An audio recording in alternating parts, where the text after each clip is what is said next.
Hola, ¿qué tal? ¿Cómo están? Espero que estén muy bien. Vamos a continuar. Mientras se están procesando los videos que ya he grabado sobre el caso del pequeño Hans, análisis de la fiebre de un niño de 5 años, eh, estoy por iniciar la lectura y estudio de a propósito de un caso de neurosis obsesiva. Debo decirles que en este texto cuento con dos traducciones. La que les estoy mostrando en pantalla es de Luis López Ballesteros por editorial, ¿qué? Editorial Tomo, Sociedad Civil de Capital Variable. TM, ¿vale? Editorial TM, Tomo. Entonces, esta que tengo en mis manos es de Luis López Ballesteros. En pantalla yo tengo la edición estándar a propósito de un caso de neurosis obsesiva, también conocido como El hombre de las ratas, un caso de 1909.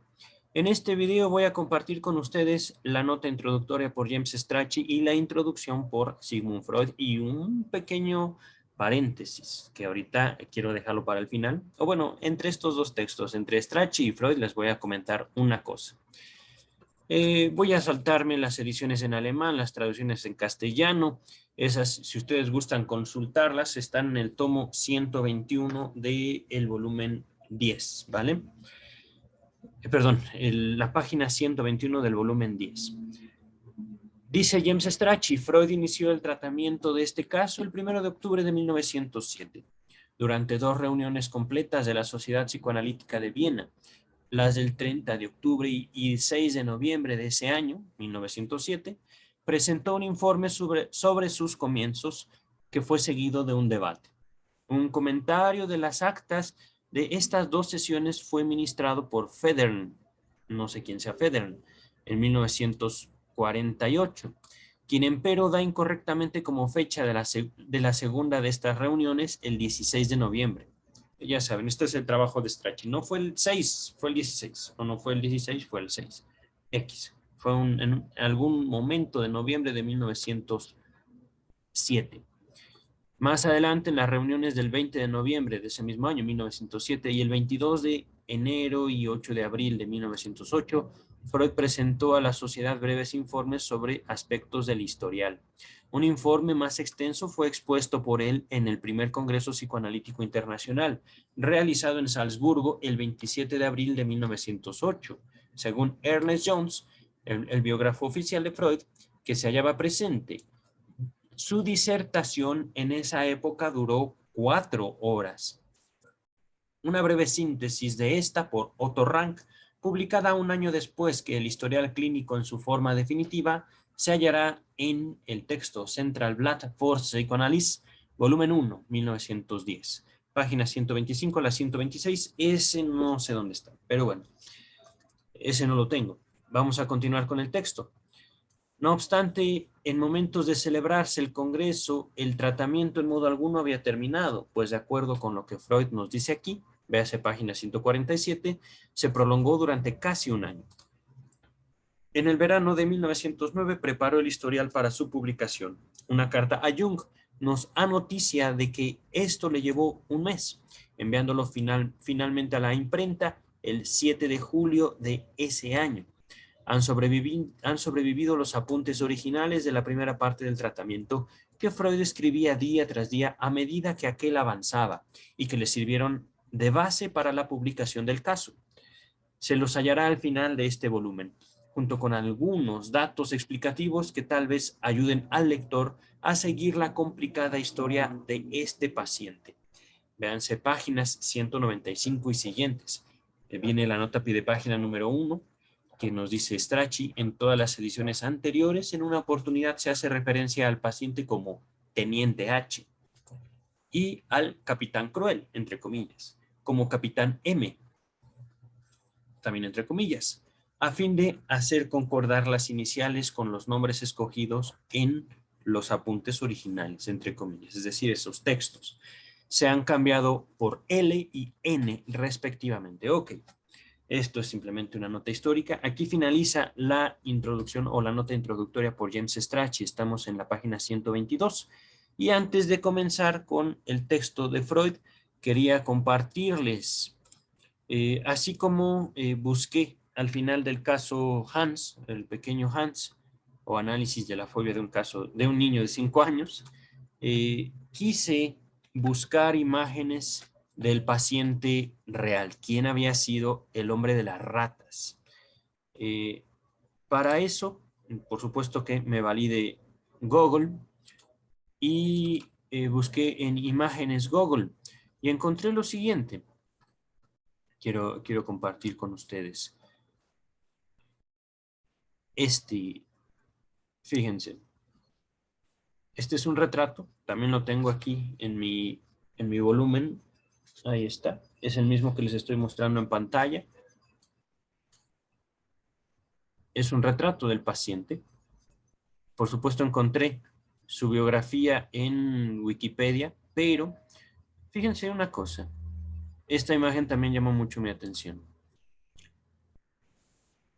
Digo, no, así lo busqué, Ernest Lancer, de acuerdo también a la información que contiene este volumen de Editorial Tomo, o Grupo Editorial Tomo. El único tratamiento científicamente comprobado para el sistema nervioso es el psicoanálisis, basado en los delirios de un neurólogo fracasado y sus hipótesis incomprobables. Los doctores, bla, bla, bla, bla, bla. Venta, y 100 otros lo recetan diariamente. Venta en todas las farmacias. Me he puesto así de linda por el uso de la terapia. Ciertamente, ¿cómo decirlo? Quise mostrarles esta imagen, no solo como parte también de la historia del psicoanálisis, eh, sino también como parte de la historia también del pensamiento científico al día de hoy. Ajá.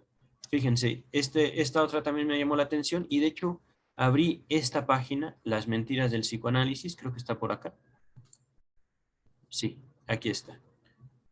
Historia oficial igual a la leyenda freudiana. Ajá. Esto es parte de psiquiatría.net. No los estoy mostrando como un afán de que ustedes eh, vayan a atacar, vayan a cuestionar de forma ofensiva, de forma agresiva, este tipo de posturas. Aquí, por supuesto, se habla de fraudes, ya les había hablado, no solo se habla de un fraude en la exposición que hace Freud de sus casos, se habla de muchos. Al menos vimos en el pequeño Hans que Freud presumía un éxito. Sin embargo, Freud no fue directamente el analista de Hans, fue el papá de Hans. Ajá. Y aquí lo importante era rescatar esa relación entre padre e hijo. Padre e hijo que se ven, digamos, estorbados por los sentimientos que tiene el hijo hacia el padre. Y por ese deseo de muerte que sin duda lo ponía a él mismo en conflicto. Pero aquí, por supuesto, pueden ustedes leerlo. Aquí se habla, lo leí brevemente, básicamente se dice que Ernest Lancer, el hombre de las ratas, del que estamos por abordar, murió durante la Primera Guerra Mundial y de hecho nunca se supo qué fue eh, de él después de su tratamiento psicoanalítico, o al menos es lo que nos dice por acá. Hola, ¿qué tal? ¿Qué pasó? Ya acabó de procesarse mi video. Voy a finalizar el estudio de la obra del doctor Sigmund Freud. Estamos ya finalizando el caso Juanito. Estamos en... Ahí está ya.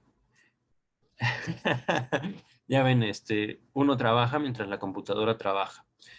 Entonces, habiendo compartido mis descubrimientos en Google, por supuesto, es importante comentar el grado, digamos, por un lado, compromiso que uno adquiere, no tanto al momento de defender el psicoanálisis, realmente creo que todo el mundo tiene derecho a su propia opinión, sino la experiencia propia, no solo en contacto con un analista, sino en el diván. A partir de mi experiencia en el diván, a partir de mi estudio en psicoanálisis posterior a la Facultad de Psicología de la Universidad Nacional Autónoma de México, es que me doy cuenta el lugar del psicoanálisis no solo en el mundo, sino en mi propia vida y en la misma psicología. Ajá. Les puedo decir que ciertamente hay formas de comprobar el psicoanálisis, pero esas formas están en el diván. Y esas formas también se presentan al momento de uno simplemente intercambiar palabras con un psicoanalista. Un psicoanalista es capaz de darnos cuenta acerca de nuestro propio deseo y de la forma en la cual nos conducimos. Hace poco tuve una conversación con una persona muy cercana a mí. Esta persona me hace una pregunta y yo le regreso esa pregunta de forma tal que terminamos platicando, le terminé comentando que ella me hizo la pregunta para no escuchar una respuesta. Por supuesto, esto le provocó risa. Es un ejemplo que les podría dar de cómo el psicoanalista puede introducir el deseo en su andar cotidiano, como un psicoanalista puede, digámoslo así, hacernos darnos cuenta de lo que hacemos con nosotros mismos, con nuestras palabras. Ajá. Sin más, voy a empezar esta lectura. Bueno, es que miren, hay mucho que decir realmente. Hablando del diván, hablando de la experiencia analítica, hablando de poder establecer contacto con un psicoanalista, no es una experiencia fácil. Esta imagen que les mostré de la terapia centrada, la terapia científicamente comprobada, realizada por un neurólogo fracasado, etcétera, etcétera, y que al último nos recomienda la terapia para ser bellos, ciertamente es una imagen, digamos, un empeño de algunas personas. Se está exagerando, ¿no? En la imagen. Se muestra cómo la terapia puede influir en la belleza, siendo que la belleza es una construcción puramente subjetiva, siendo que cada quien decidirá lo que es bello.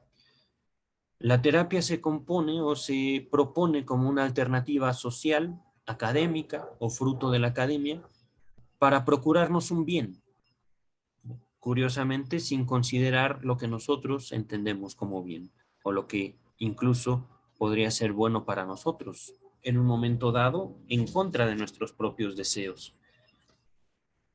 Como si hubiera un bien separado de la humanidad misma. Esto es, por supuesto, no herencia del psicoanálisis, sino herencia de la filosofía. Vamos a, sin más ahora sí, continuar con la introducción al caso de El hombre de las ratas. Estamos en la página 123 del volumen 10 de las obras completas de Sigmund Freud. El contenido de las siguientes páginas es doble. En primer lugar, comunicaciones fragmentarias del historial clínico de un caso de neurosis obsesiva que pudo incluirse entre los de considerable gravedad por su duración, sus dañinas consecuencias y su apreciación subjetiva, es decir, por el paciente, cuyo tratamiento, que abarcó cerca de un año, alcanzó el restablecimiento total de la personalidad y la cancelación de sus inhibiciones. En segundo lugar, anudadas a este material y apuntaladas a otros casos analizados antes, algunas indicaciones aforísticas, no sé qué es aforismo, pero ahorita lo vemos, sobre la génesis y el mecanismo más fino de los procesos anímicos obsesivos, destinadas a servir de continuación a mis primeras exposiciones sobre el tema, publicadas en 1896, nota a pie de página número 1. Antes de continuar, ahora vamos a Diccionario de la Real Academia Española. ¿Qué es un aforismo? Aforismo. Del latín aforismus y del griego aforismos.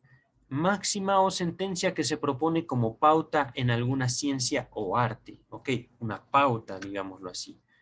Entonces, regresando al texto, indicaciones pautales, indicaciones que van demarcando la génesis y el mecanismo más fino de los procesos anímicos obsesivos. Ajá. Al respecto de la nota a pie de página número 1, nos dice, véase el texto, Nuevas puntualizaciones sobre la psiconeurosis de defensa.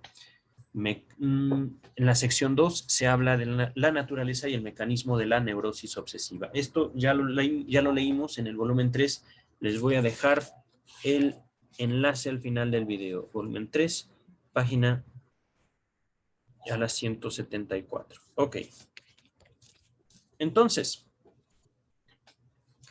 antes de continuar, aquí al respecto de la palabra neurosis obsesiva, nos dice el traductor James Strachey, Zwangsneuros.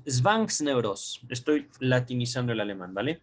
Siguiendo el uso, dice Strachey, traducimos por obsesivo o obsesiva los compuestos de Zwang, aunque el correspondiente sustantivo es vertido ora por obsesión, ora por compulsión. Es decir, en el alemán, y esto es también importante para acercarnos al fenómeno observado por Freud, ahorita les explico mi risa, como un compuesto entre obsesión y compulsión. Algo fuerte, podríamos llamarlo así. Zwang, no sé qué quiera decir en alemán, igual y sería útil acercarnos al traductor. A ver, el traductor, no es inglés, Zwang, traducir del alemán, por favor. Zwang es obligación. Miren, qué curioso. Es una traducción directa del alemán al español según el traductor de Google. Zwang, obligación. Ahora, regresamos al texto. A mí mismo me parece que un índice temático... sobre mi risa, ya ni me acuerdo de qué me reí. Obsesivo destinado, ya no me acuerdo de qué me reí. Dejémoslo así, ¿vale? A mí mismo me parece que un índice temático como el señalado requiere que se lo justifique. No se crea que considero intachable y digna de imitarse esta manera de comunicación, cuando en realidad solo obedezco a unas inhibiciones de naturaleza externa y de contenido. Y de buena gana habría informado más si hubiera tenido el derecho y la posibilidad de hacerlo. En efecto, no puedo comunicar el historial completo de tratamiento porque ello exigiría penetrar en detalle de las circunstancias de vida de mi paciente. La fastidiosa atención que una gran ciudad presta muy particularmente a mi actividad médica me veda una exposición fidedigna, es decir, me prohíbe, me impide una exposición detallada. Y por otra parte, hallo cada vez más inadecuadas y reprobables las desfiguraciones a que se le suele recurrir. Si son ínfimas con F, ínfimas quiere decir pequeñas, no llenan su fin de proteger al paciente de la curiosidad indiscreta. Si avanzan más, importan un sacrificio excesivo, pues destruyen el entendimiento de los nexos anudados justamente a las pequeñas realidades de la vida. Y esta última circunstancia produce una situación paradójica, pues es más posible dar a publicidad los secretos más íntimos de un paciente por los cuales nadie lo conoce, que los detalles más inocentes y triviales de su persona, notorios para todo el mundo y que lo harían identificable. Nota a pie de página número 2. Nos dice Strachey. En una nota al pie agregada en 1923 al historial clínico de Dora, véase volumen 7, página 13, a la cual hago referencia en mi nota introductoria al caso del pequeño Hans. Ya ven, Strachey haciendo referencia de sí, dentro de sí, dentro de sí. Ok, continuamos. Freud declara que el presente historial clínico fue publicado con el expreso consentimiento del padre del niño. Ah, caray. ¿No es el nombre de las ratas, entonces? Yo recuerdo que este era el caso del hombre de las ratas. Pero bueno, vamos a continuar, ¿vale? Es que, ¿cuál niño? El presente historial fue publicado con el expreso consentimiento, hubiera sido del paciente, y ya no sé. Vamos a continuar. Ahorita el texto mismo se va a aclarar. Entonces, a lo mejor es el hombre de los lobos. No lo recuerdo bien. A ver, continuamos con el texto, ¿vale? Ya se va a aclarar conforme avance. Si así me he disculpado por esta enojosa mutilación del historial clínico y de tratamiento, Mejores razones tuve para haberme limitado a algunos resultados de la indagación psicoanalítica de la neurosis obsesiva. Confieso que hasta hoy no he conseguido penetrar acabadamente la completa ensambladura de un caso grave, se destaca esa palabra, de neurosis obsesiva, y que en la exposición del análisis no sería capaz de evidenciar para otros a través de las yuxtaposiciones, es decir, como sobrecapas, del tratamiento. Esa estructura discernida analíticamente o vislumbrada son las resistencias de los enfermos y las formas en que ellas se exteriorizan lo que vuelve tan difícil esta última tarea. Pero es preciso decir que en sí y por sí no es cosa fácil entender una neurosis obsesiva. Es mucho más difícil lograrlo que en un caso de histeria. En verdad, uno esperaría lo contrario. El medio por el cual la neurosis obsesiva expresa sus pensamientos secretos, el lenguaje de la neurosis obsesiva, es por así decir solo un dialecto del lenguaje histérico, pero uno respecto del cual se debería conseguir más fácil la empatía, pues se emparenta más con el dialecto histérico, con la expresión de nuestro pensar consciente. A ver otra vez, pues se emparenta más con el dialecto histérico, con la expresión de nuestro pensar consciente, maldita sea. Yo estaba pensando que el neurótico es una persona más socialmente adaptada y eso ciertamente es correcto para describir al neurótico obsesivo, que por supuesto sabe ocultar su instinto asesino, por decirlo de una manera. Pero lo que dice aquí el texto se emparenta más con el dialecto histérico. Se emparenta. No entiendo bien esa expresión. No sé, aprovechando que estamos aquí.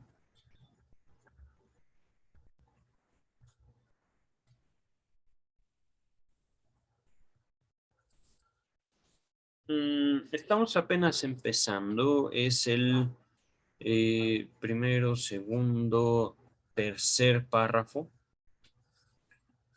Tercer párrafo.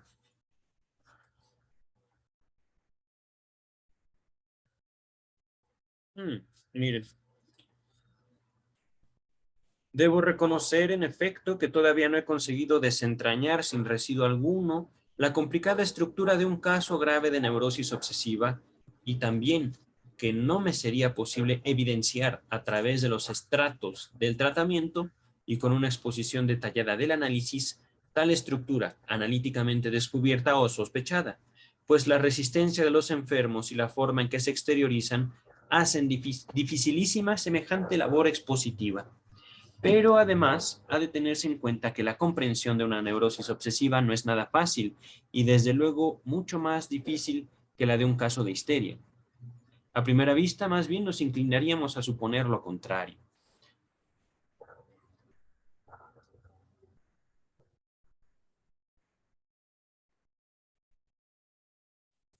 Aquí el texto cambia. El conjunto de medios de que se sirve la neurosis obsesiva, estoy compartiendo la de Luis López Ballesteros, para exteriorizar sus ideas secretas, o sea, el lenguaje de la neurosis obsesiva, es como un dialecto que debía hacernos más inteligible por ser más afín que el histérico a la expresión de nuestro pensamiento consciente. Ok, creo que es más comprensible, ¿vale? Ante todo, no integra aquel salto desde lo anímico a la inervación somática, que esto es la conversión histérica, que nuestro intelecto no puede jamás secundar, es decir, no puede seguir, porque ciertamente tiene que ver con la conformación de un cuerpo erótico, la conformación de los caminos del placer, la conformación de esa relación entre el sujeto y su propio organismo. Pero bueno, regresando al texto. El hecho de que la realidad no confirme la hipótesis antes apuntada depende quizá tan solo de nuestro menor conocimiento de la neurosis obsesiva. Los neuróticos obsesivos graves acuden al tratamiento psicoanalítico en un número mucho menor que los histéricos. Ok. Disimulan en la vida social sus estados patológicos mientras les es posible y solo recurren al médico en etapas muy avanzadas de su enfermedad. estadios tales como aquellos que en una tuberculosis excluyen ya el ingreso de un sanatorio.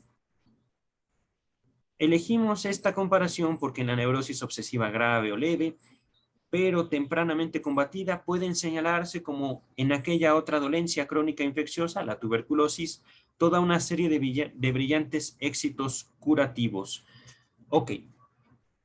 Regresamos al texto de la Standard Edition, ¿vale? A la traducción por James Strachey. Ahorita voy a regresarme un poquito en el texto. Sobre todo, no contiene aquel salto de lo anímico a la inervación somática, que es la conversión histérica, que nunca podemos nosotros acompañar conceptualmente. Ajá, aquí nos dice cómo. No lo podemos seguir, no lo podemos secundar, pero acá dice acompañar conceptualmente. También es rico compartir estas dos traducciones. Sigo con la Standard Edition. Quizás solo nuestra poca familiarización con la neurosis obsesiva tenga la culpa de que aquella expectativa no se cumple en la realidad. Es decir, que es más fácil comprender a los histéricos, aun cuando la histeria se vale del cuerpo.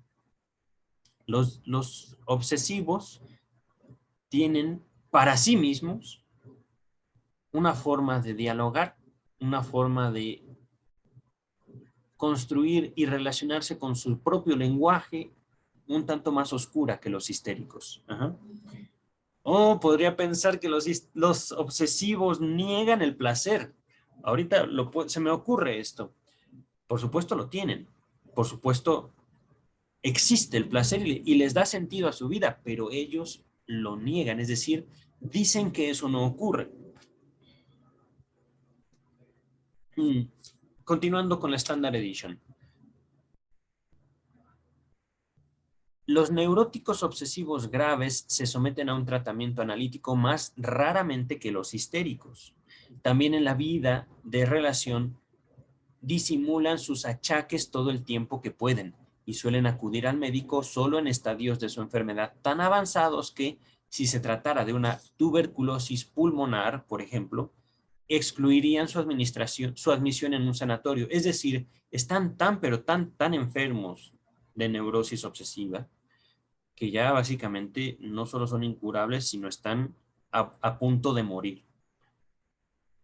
Aquí se hace la comparación, tuberculosis, si llega un tuberculoso grave a un hospital, de nada va a servir que lo internen, mejor así literalmente llévenselo a morir a otro lugar, en compañía de sus seres queridos, que la ciencia médica no puede hacer nada por él o por ella en esos casos tan graves de tuberculosis.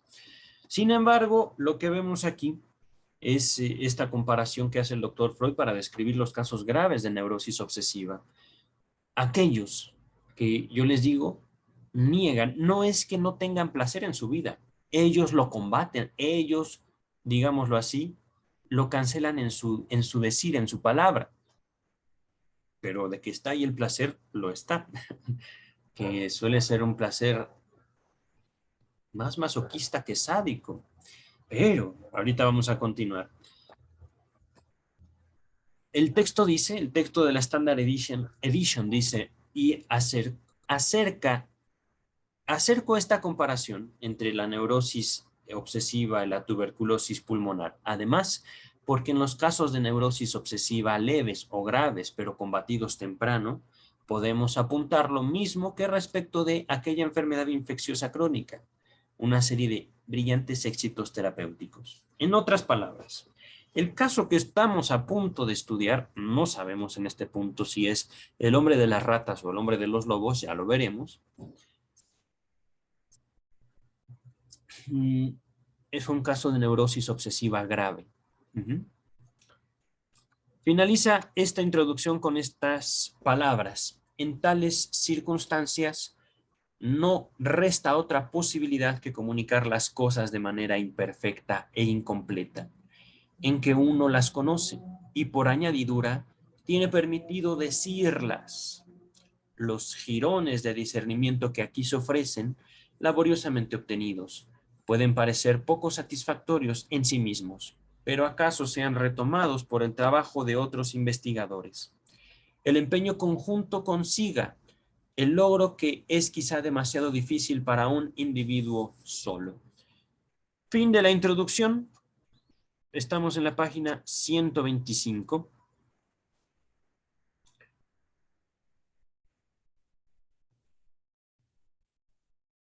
Permítanme un segundo, estoy avanzando. Eh, sí es el hombre de las ratas, me parece. Miren, si pueden ver este historial en mi edición de... Sí, es el hombre de las ratas. Estaba en lo correcto en un principio. Entonces no sé por qué fue James Strachey, perdón, Scratch. James Strachey el que dice que este historial fue publicado con el consentimiento del padre del menor, pero ¿cuál menor? Strachey, si fue un hombre universitario, el padre del niño, ok. Si este historial fue de un hombre adulto, un joven, un hombre joven, que murió en la Primera Guerra Mundial. Bueno, sin más, vamos a finalizar este video, esta grabación, la introducción al caso del hombre de las ratas. Cuídense mucho, nos estamos viendo pronto.